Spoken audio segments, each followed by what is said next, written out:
안녕하세요. 사례를 통해 알아보는 부패 공익신고자 보호보상제도 강의입니다. 이번 강의는 부패 공익신고의 개요와 처리 절차, 그리고 신고자에 대한 보호 및 보상제도에 대하여 알아보도록 하겠습니다. 우선 부패 신고 사례입니다. A업체가 H공사에 납품하는 과정에서 제품 원가를 실제 금액보다 40에서 50%가량 부풀려 납품함으로써 약 287억 원을 부당 편취했던 사건이 있었습니다. 이 사건은 A업체의 내부 직원이 국민권익위원회에 신고함으로써 세상에 알려질 수 있었는데요. 신고를 받은 권익위는 본 신고 사건을 대검찰청에 이첩하였고 수사 결과 A업체 관계자는 형사처벌을 받았으며 H공사는 편취된 263억 원을 다시 환수할 수 있었습니다. 다음은 공익신고 사례입니다. 자동차 생산업체인 B사는 판매 중이던 자동차에 엔진 등의 부품 결함이 있음을 인지하였음에도 리콜 조치를 하지 않고 무상 보증 수리로만 대체해왔습니다. 이 사건도 역시 B사 내부 직원이 국민권익위원회 등에 신고함으로써 부품 결함 사실이 밝혀지게 되었습니다. 이러한 신고 덕분에 약 33만 대의 자동차가 리콜 조치되었으며 업체 관련자 다수가 기소되었습니다. 또한 감사원이 국토부 등을 대상으로 자동차 인증 및 리콜 관리 실태 감사를 실시하게 된 계기가 되었습니다.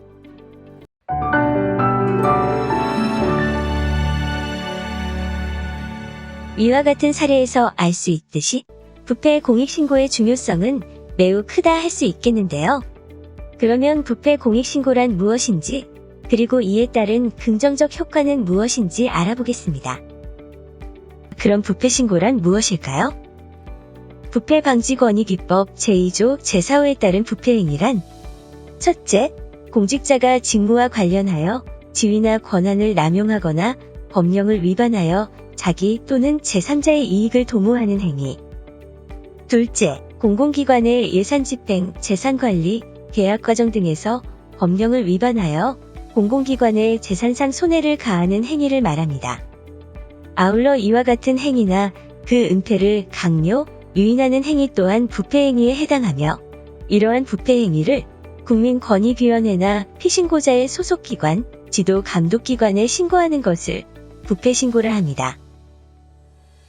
공익신고란 국민의 건강과 안전, 환경, 소비자의 이익, 공정한 경쟁, 그 밖에 이에 준하는 공익을 침해하는 공익침해행위가 발생했거나 발생할 우려가 있다는 사실을 공익신고기관에 신고, 진정, 제보, 고소, 고발하거나 수사의 단서를 제공하는 것을 말합니다. 여기서 공익침해행위란 앞서 열거한 국민의 건강과 안전 등 공익을 침해하는 행위로서 공익신고자 보호법에서 열거하고 있는 471개 공익신고 대상 법률의 벌칙 또는 행정처분의 대상이 되는 행위를 말합니다. 각 분야별 공익침해 행위는 무자격 의료행위, 부실시공, 오염물질 배출 등 화면의 내용을 참고해 주시기 바랍니다. 다음은 신고성 민원에 대해 살펴보겠습니다. 여기서 신고성 민원이란 각종 민원 창구로 접수된 민원 중 부패 공익침해 행위를 신고한 민원을 말하는데 부패나 공익신고의 전용 창구가 아닌 곳을 통해 들어온 경우라도 신고자가 자신의 인적사항을 밝히고 피신고자를 특정하여 부패나 공익침해 행위의 내용과 그 증거를 신고기관에 제출한 신고는 부패신고나 공익신고에 해당되어 부패방지권익위법이나 공익신고자 보호법의 적용을 받을 수 있습니다. 그러면 부패 공익신고는 왜 필요한 것일까요? 사회구조가 점점 복잡화되어감에 따라 부패행위나 공익침해행위도 더욱 전문화, 지능화되어 가고 있어 한정된 행정력만으로는 이를 모두 적발하기에 한계가 있습니다. 그렇기 때문에 부패 공익신고제도는 행정력이 미치지 못하는 사각지대에서 발생할 수 있는 공공부문의 부패와 민간부문의 공익침해 행위를 국민의 자발적인 신고를 통해 효율적으로 적발하고 예방하도록 하는 기능을 합니다. 이를 통해 국민의 생명과 재산을 보호하고 기업의 경쟁력을 높여 결과적으로 부가 브랜드 가치를 제고하게 될 것입니다. 사회의 근간을 무너뜨리는 심각한 범죄 행위인 부패, 공익침해 행위의 적발과 예방을 위해서는 조직 내부자의 신고가 매우 중요합니다. 내부자의 신고는 은밀하게 진행되는 부패, 공익침해 행위 적발을 용이하게 하고 특히 거대 부패의 발견에 매우 중요한 역할을 담당함을 잊지 말아야 할 것입니다.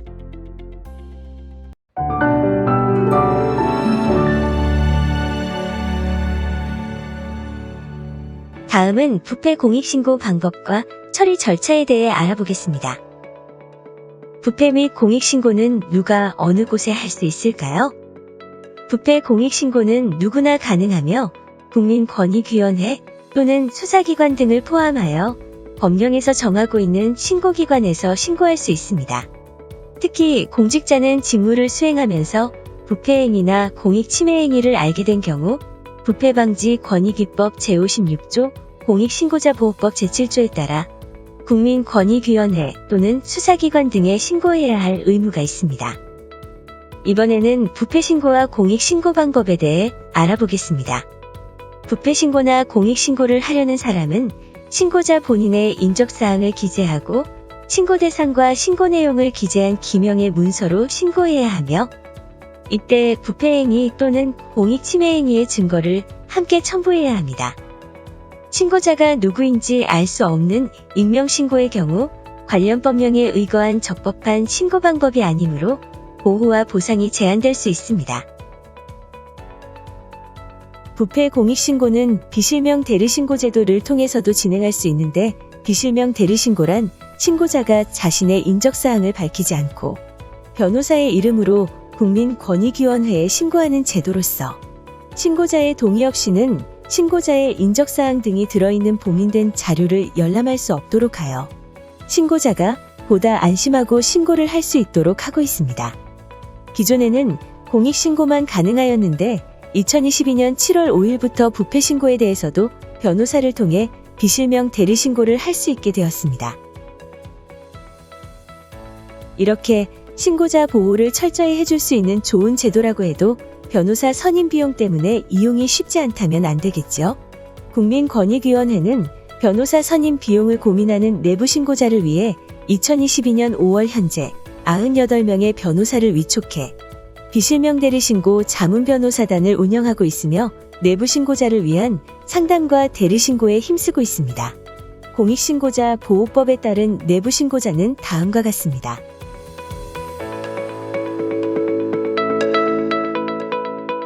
다음은 국민권익위원회에 접수된 부패 공익신고의 처리 절차입니다. 신고자가 인적사항과 신고 대상이 포함된 신고서를 증거와 함께 권익위에 제출하면 권익위는 이를 접수하고 신고 대상 특정 및 증거, 유무 여부 등에 대한 확인을 거칩니다. 이후 수사 또는 조사가 필요한 경우에는 해당 기관에 이첩 또는 송부를 하고 이첩 송부를 받은 기관은 수사 조사를 실시하고 그 결과를 권익위에 통보해야 합니다. 권익위는 기관으로부터 통보받은 수사 조사 결과를 신고자에게 통지하고 수사 조사 결과가 미흡한 경우 해당 기관에 재수사 또는 재조사를 요구하는 절차를 거칩니다. 다음은 개별 기관에 접수된 부패 공익신고 처리 절차입니다. 신고자가 신고서를 수사기관이나 조사기관에 제출하면 신고를 접수받은 기관은 신고 내용에 대한 수사 조사를 실시하고 그 결과에 따라 필요한 조치를 취해야 합니다.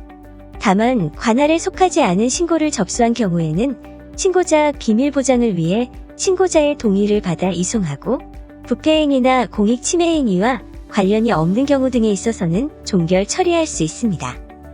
이러한 부패 공익신고의 처리 결과는 신고자에게 통보함으로써 절차가 완료됩니다.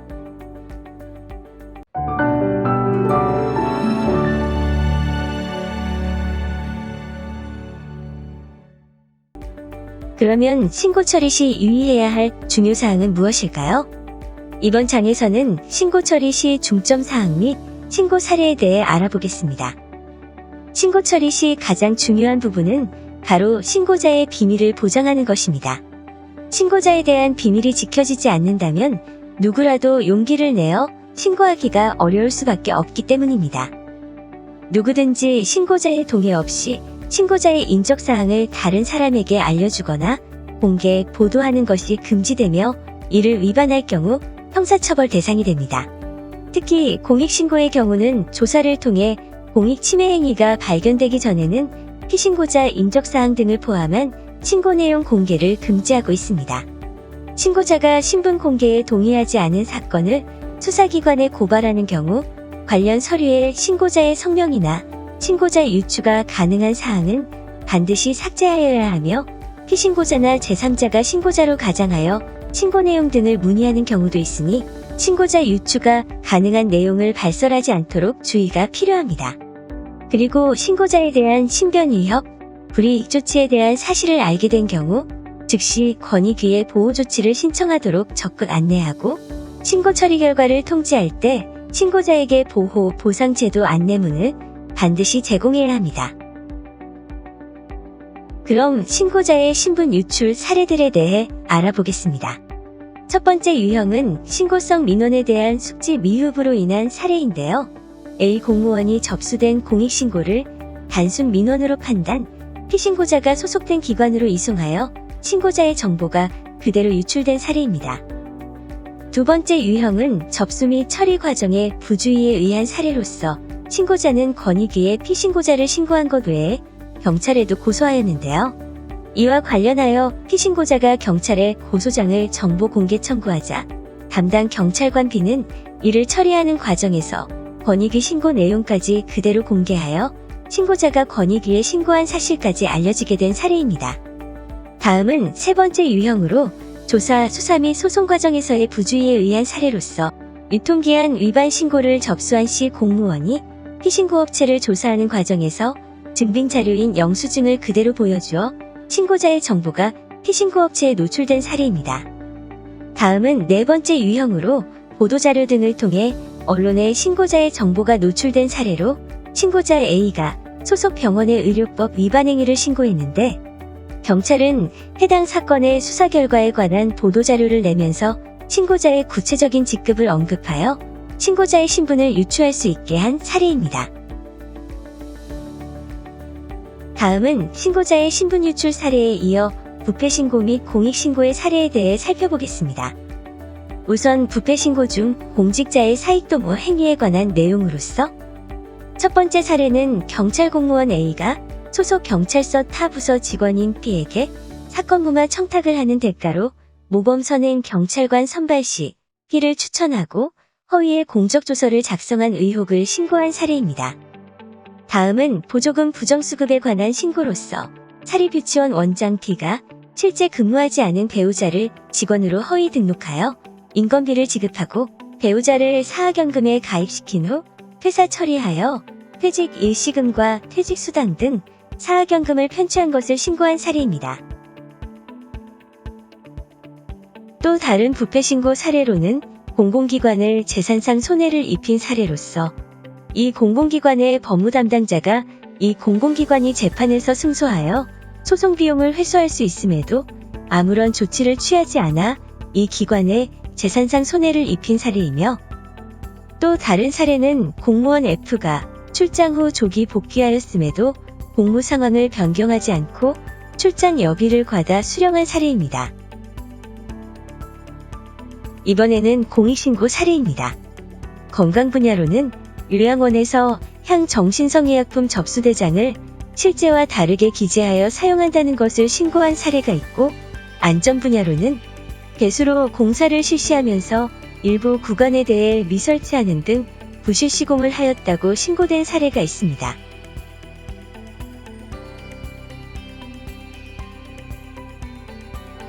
다음 환경 분야에서는 플라스틱 제품 제조업체에서 대기오염 방지시설 필터를 규정과 다르게 사용하여 대기오염 물질이 배출되고 있다고 신고한 사례가 있고 소비자 이익 분야로는 수입산 식용 오일의 원산지를 국내산으로 허위 표시하고 이를 학교 급식용으로 유통하고 있다고 신고한 사례가 있습니다. 다음은 공정경쟁 분야로서 국내 기계업체들이 구매 입찰 때마다 메신저 등을 사용, 낙찰 물량 및 가격 등을 모의하여 담합했음을 신고한 사례이고, 마지막으로 이에 준하는 공익 분야로 공공기관 임원이 관리하는 용역업체 인사 담당자에게 공공기관 임원의 친척이 채용되도록 부탁하였고, 용역업체 인사 담당자는 내부 규정과 절차를 무시하고 공공기관 임원의 친척을 채용한 사실을 신고한 사례입니다.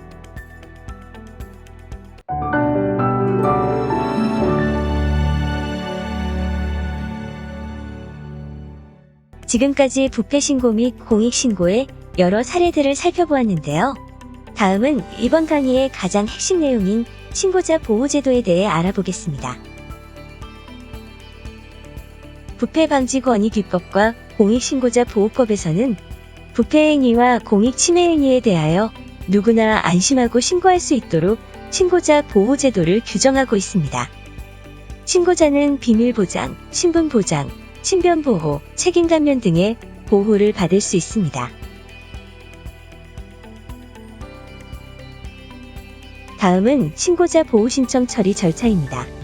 신고자나 협조자가 권익위에 보호신청을 하면 권익위는 관련자에 대한 조사를 실시하고 위원회의 심의 및 의결을 거쳐 신고자 보호 결정을 하게 됩니다. 부패 공익신고자 보호의 첫걸음은 비밀보장입니다. 누구든지 신고자의 동의 없이 신고자의 인적사항이나 신고자임을 미루어 알 수 있는 사실을 알려주어서는 안 됩니다. 만약 이를 위반할 경우 5년 이하의 징역 또는 5천만 원 이하의 벌금형에 처해질 수 있습니다. 이어서 비밀보장 의무를 위반한 사례를 살펴보도록 하겠습니다. 신고자는 A공사에 공사비를 부풀려 처리하라는 상사의 부당한 업무 지시를 신고했는데요. 신고 처리 담당자가 A공사에 관련 자료를 요청하면서 신고자의 인적사항이 포함된 신고서를 그대로 A공사에 보내 신고자가 노출된 경우입니다. 이에 부패 신고자는 신고 처리 담당자의 비밀보장 의무 위반 확인을 권익위에 요구하였고, 권익위는 신고자 비밀보장 의무를 위반하였다고 판단, 신고 처리 담당자에 대한 징계를 요구한 사례입니다. 다음은 공익신고와 관련하여 비밀보장 의무를 위반한 사례로서 연예인 D의 마약 구매 및 투약 사실과 관련하여 신고자가 권익위에 공익신고하였으나 A 언론사 보도로 인해 신고자의 신원이 공개되자 권익위에서 A 언론사와 해당 기자를 비밀보장 의무 위반으로 고발 조치한 사례입니다. 비밀보장에 이어 신고자와 협조자에 대한 신분보장 또한 매우 중요한 보호수단입니다. 누구든지 신고자나 협조자에게 신고 등을 이유로 신분상, 행정적 또는 경제적 불이익 조치를 할 수 없으며, 또한 누구든지 신고 등을 하지 못하도록 방해하거나 신고자에게 신고의 취소를 강요하지 못하도록 규정하고 있으며, 이를 위반할 경우에도 역시 형사처벌 대상이 됩니다. 다음은 불이익 조치의 유형에 따른 형사처벌 내용으로서 앞서 언급한 각종 신분상, 행정적 또는 경제적 불이익 조치들과 이에 따른 형사처벌의 내용입니다.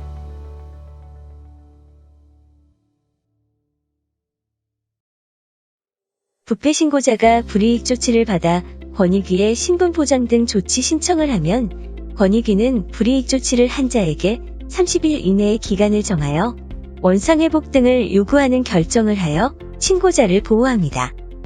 신분보장 등 조치 결정을 이행하지 않으면 형사처벌 대상이 될 수 있고, 또한 결정을 이행할 때까지 매년 2회, 일회당 최대 3천만 원 이하의 이행강제금이 부과됩니다.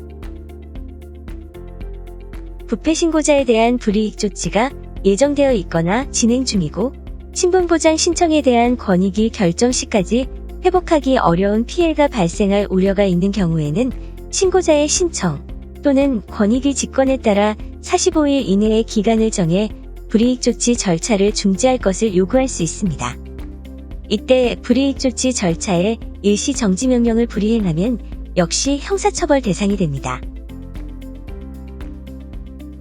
다음은 공익신고자에 대한 신분보장 절차입니다. 공익신고자나 협조자는 불이익 조치를 받을 우려가 명백한 경우 불이익 조치 금지 신청을 할 수 있고 권익위는 불이익 조치 금지 권고를 하게 됩니다. 불이익 조치를 이미 받은 경우 보호 조치 신청을 할 수 있고 권익위는 불이익 조치를 한 자에게 30일 이내의 기간을 정하여 원상회복 등을 요구하는 보호 조치 결정을 합니다. 확정된 보호 조치 결정 불이행 시 형사처벌 및 이행강제금 부과 대상이 됩니다. 다음은 부패 신고자에 대한 신분보장 사례에 대해 알아보겠습니다. 신고자는 모 공사 사장이 채용시험에서 면접 점수 조작을 지시했다는 의혹을 신고했고, 이후 신고자는 해당 공사로부터 해임 처분을 받게 되어 권익위에 해임 처분을 취소해달라는 신분보장 조치를 요구하게 됩니다. 이에 권익위는 해당 공사 사장에게 신고자의 원상회복을 요구하고 불이익 조치자에게 과태료를 부과한 사례입니다. 이번에는 공익신고자에 대한 신분보장 사례인데요. 어린이집 교사인 신고자는 어린이집의 부실급식과 아동학대에 대해 공익신고를 하였으나 시정명령 처분을 받은 어린이집 원장이 운영정지 처분을 받은 것처럼 속여 신고자에게 사직서를 요구한 경우입니다. 이에 신고자는 권익위에 보호조치를 신청하였으며 권익위는 어린이집 원장에게 사직 처리 취소를 요구하였습니다. 신고자 협조자와 그 친족 또는 동거인은 공익신고 등을 이유로 생명, 신체에 중대한 위해를 입었거나 입을 우려가 명백한 경우 권익위에 신변보호 조치를 요구할 수 있습니다. 권익위는 신변보호가 필요하다고 인정되면 경찰관서의 장에게 신변보호 조치를 하도록 요구하고 경찰관서의 장은 법령이 정하는 바에 따라 신변보호 조치를 하게 됩니다. 신변보호의 방법으로는 참고인이나 증인으로 출석, 귀가시 동행, 대상자의 주거에 대한 주기적 순찰 등이 있습니다. 다음은 부패 신고자에 대한 신변보호 사례로서 공사업체인 D사에서 시설물 일부를 미시공한 의혹을 신고하자 피신고자 측으로부터 미행을 당하는 등 신변에 불안을 느낀 신고자가 권익위에 신변보호 조치를 요구한 경우입니다. 이에 권익위는 신고자에 관할 경찰서에 순찰 강화 등 신변보호 조치를 취하도록 요구한 사례입니다. 이번에는 공익신고자에 대한 신변보호 사례로서 신고자가 자재 구매단가에 부당인상 의혹을 신고하자 피신고자가 폭력배를 동원, 신고 취하를 강요하는 등 신변상의 위협을 가하였습니다. 이에 신고자는 권익위에 신변보호 조치를 신청하였고 권익위는 관할 경찰관서장에게 주기적 순찰 등 신변보호 조치를 요구한 사례입니다. 다음은 책임감면 제도입니다. 부패 공익신고와 관련하여 신고자 등의 위법 행위가 발견된 경우 그 형이나 징계 등의 감면을 받을 수 있습니다. 또한 부패 공익신고 내용에 직무상 비밀이 포함되어 있어도 직무상 비밀 준수 의무를 위반하지 않은 것으로 보며 피신고자가 공익신고로 인하여 손해를 입은 경우에도 공익신고자에게 손해배상을 청구할 수 없습니다. 그럼 책임 감면 사례를 살펴보겠습니다. 우선 부패 신고 사례로 신고자는 소속단체에 보조금 부정사용 의혹을 신고하였는데 1심에서 신고자의 가담행위에 대해 징역형을 선고하였습니다. 이에 권익위가 법원에 책임 감면 제도를 안내하였고 2심에서 신고자의 형량이 벌금 200만 원으로 감형된 사례입니다. 다음은 공익신고 사례로 입찰 담합행위를 A기관에 자진 신고한 신고자가 부정당업자로 입찰 참가 자격의 제한 처분을 받으면서 책임 감면을 신청한 경우입니다. 이에 대해 권익위는 해당 행정처분기관의 장에게 입찰 참가 자격의 제한 처분의 면제를 요구한 사례입니다. 부패방지권익기법과 공익신고자 보호법은 신고자와 더불어 부패 및 공익신고의 협조자도 신고자와 동일한 보호를 받을 수 있게 규정하고 있습니다. 여기서 신고 협조자란 신고와 관련하여 신고자 외에 진술, 증언, 자료 제출 등으로 수사 및 조사에 조력한 자를 말합니다.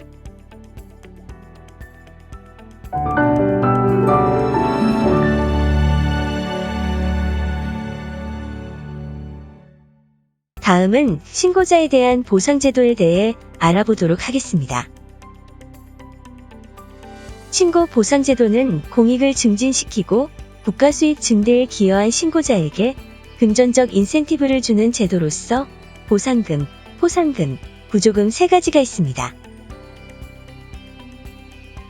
먼저 보상금의 지급 규정을 살펴보면 신고를 통해 국가 및 지자체 등의 직접적 수익의 회복이나 증대를 가져온 경우 지급하게 되는데, 신고자는 수익 회복액의 일정 비율을 보상금으로 지급받을 수 있습니다. 여기서 보상금은 부패 신고의 경우 국민권익 규원을 신고자, 공익 신고의 경우 모든 공익 신고기관을 신고한 내부 공익 신고자가 지급 대상에 해당됩니다. 보상금 지급 사유는 몰수, 추징금, 벌금, 과태료 부과 등이 있으며 부패 신고 및 공익 신고의 구체적 보상금 지급 사유는 다음과 같습니다.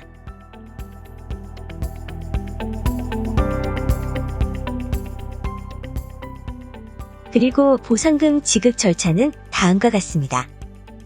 우선 신고자가 입증자료, 처리 결과 공문 등 관련 자료를 구비하여 보상금 지급 신청서를 제출하면 권익위는 조사 및 확인 과정을 거쳐 보상금 지급 여부 및 지급 금액에 대한 심의 의결을 하게 됩니다. 이에 따라 신고자에게 보상금을 지급하고 관련 공공기관이나 지자체에 신고자에게 지급한 보상금의 상환을 요청하게 됩니다. 다음은 부패 신고자에 대한 보상금 지급 사례들을 살펴보겠습니다. 첫 번째 사례, A 요양병원이 거액의 요양급여를 부정수급한 사실을 권익위에 신고하였는데 조사 결과 부정수급액 환수는 물론 제재금까지 부과하였습니다. 이 신고로 인해 80억 4천여만 원의 공공기관 수입 회복과 증대가 있었음이 인정되어 신고자에게 보상금 2억 306만 원을 지급 결정한 사례입니다. 또 다른 사례는 신고자가 주택보급사업 과정에서 보조금 부당 편취 신고로 5억 123만 원의 공공기관 수입에 회복과 증대가 인정되어 4,828만 원의 보상금을 지급받은 경우입니다. 참고로 지금까지 지급된 부패 신고 보상금의 역대 최고액은 11억 600만 원이었습니다. 이번에는 공익신고자에 대한 보상금 지급 사례들을 살펴보겠습니다. 첫 번째, 축산물의 원산지를 허위 표시한 업체를 신고하여 벌금 등이 부과되었고 신고자에게 1,165만 원의 보상금을 지급한 사례입니다. 두 번째는 제약사가 거래병원 의사들에게 불법 리베이트를 제공한 것을 신고하여 벌금 등이 부과되어 신고자에게 9,600만 원의 보상금을 지급한 사례입니다. 지금까지 지급된 공익신고 보상금의 역대 최고액은 6억 9,200만 원이었습니다. 다음은 신고자에 대한 포상금 제도입니다. 신고로 인해 국가 및 지자체 등의 재산상 이익을 가져오거나 손실을 방지한 경우 또는 공익 증진에 기여한 경우 국민권익위원회는 포상금을 지급할 수 있습니다.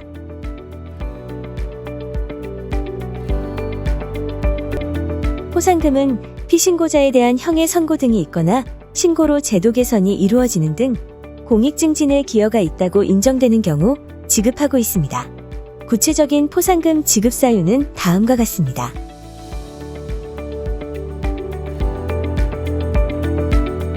포상금의 지급 절차는 다음과 같습니다. 각 기관에서 추천을 하면 권익위에서 관련 자료를 조사 및 확인하고 포상금 지급 여부에 대한 심의와 의결 과정을 거쳐 포상금을 지급하며 권익위 직권으로도 지급 대상자를 선정하고 있습니다. 포상금 지급 사례들을 살펴보면 우선 부패 신고에 대한 사례로 허위 영수증 제출 등으로 군 납품업체에 부정하게 선정된 것을 권익위에 신고하여 공공기관의 재산상 손실을 방지한 공로가 인정되어 2,200만 원의 포상금을 지급한 사례입니다. 또 다른 사례는 지 고등학교 교장이 허위 서류를 작성, 지원사업 보조금을 부당 편취한 것을 신고한 경우로 공공기관의 재산상 손실을 방지한 것으로 인정하여 500만 원의 포상금을 지급한 사례입니다. 다음은 공익신고에 대한 포상금 지급 사례로 A병원에 불법의료 행위를 신고하여 A병원에 대한 영업정지 처분이 이루어졌고 공익침해 행위를 방지한 것으로 판단되어 500만 원의 포상금을 지급한 사례가 있습니다. 또 다른 사례는 신고자가 비보육건의 아동학대를 신고하여 피신고자들에 대한 형의 선고 등이 있었고 이에 1천만 원의 포상금을 지급한 사례입니다. 다음은 구조금 제도입니다. 구조금이란 신고자 및 협조자와 그 친족 및 동거인이 신고로 인해 법에서 규정하는 피해를 받았거나 비용을 지출한 경우 이러한 경제적 손해에 대해 금전적으로 보전하여 주는 제도입니다. 구조금 지급 사유는 육체적, 정신적 치료비, 이사비 등이 있으며 관련 법률이 개정되어 부패신고는 2022년 7월부터 공익신고는 2021년 10월부터 신고로 인한 모든 쟁송 절차에 소요된 비용에 대해서도 구조금 지급이 가능하게 되었습니다. 구조금 지급 절차는 다음과 같습니다. 신고자가 필요 서류를 구비하여 구조금 지급 신청을 하면 권익위에서 조사 및 확인을 한 후 심의와 의결 과정을 거쳐 구조금을 지급하게 됩니다. 이러한 구조금 지급 사례를 살펴보면 불량한 재료를 사용해 식품을 제조 및 유통한 업체를 신고한 신고자가 공익신고 후 퇴사 처리되어 권익위에 구조금 지급을 신청한 경우입니다. 이에 권익위는 신고자의 퇴사 이후부터 재취업까지 임금 손실액인 1,393만 원의 구조금을 지급하였습니다. 다음 사례는 정부 연구기관 연구원이 입찰비리 등을 권익위에 신고한 후 강제 전보와 직장 내 괴롭힘을 당해 정신과 치료를 받았다며 구조금을 신청한 경우입니다. 이에 권익위는 치료비 지출과 공익신고와의 인과관계를 인정하여 50만 원의 구조금을 지급하였습니다. 부패나 공익침해 행위는 신체의 암세포와 같이 하나의 그리고 작은 부조리가 만연하여 사회 및 국가를 병들게 만듭니다. 영정공서는 홍콩의 독립적인 반부패 수사기구로서 독자적인 수사권을 갖추고 있습니다. 기관의 입구 로비에는 부패는 지탄받을 행동이라는 커다란 문구가 새겨져 있는데요. 부패에 대한 경계와 부패 방지에 대한 시스템의 구축, 아울러 부패는 지탄받을 행동이라는 사회적 인식 제고를 명기하고 있습니다. 정재승 교수는 배신이란 책에서 지식인의 책무에 대해 다음과 같이 정의하였습니다. 내 집단의 이익보다 더 큰 집단에 대한 신뢰를 지키려는 노력은 인간만이 할 수 있는 배신이며 이러한 행동은 배신이 아니라 지식인의 당연한 책무라 언급했습니다.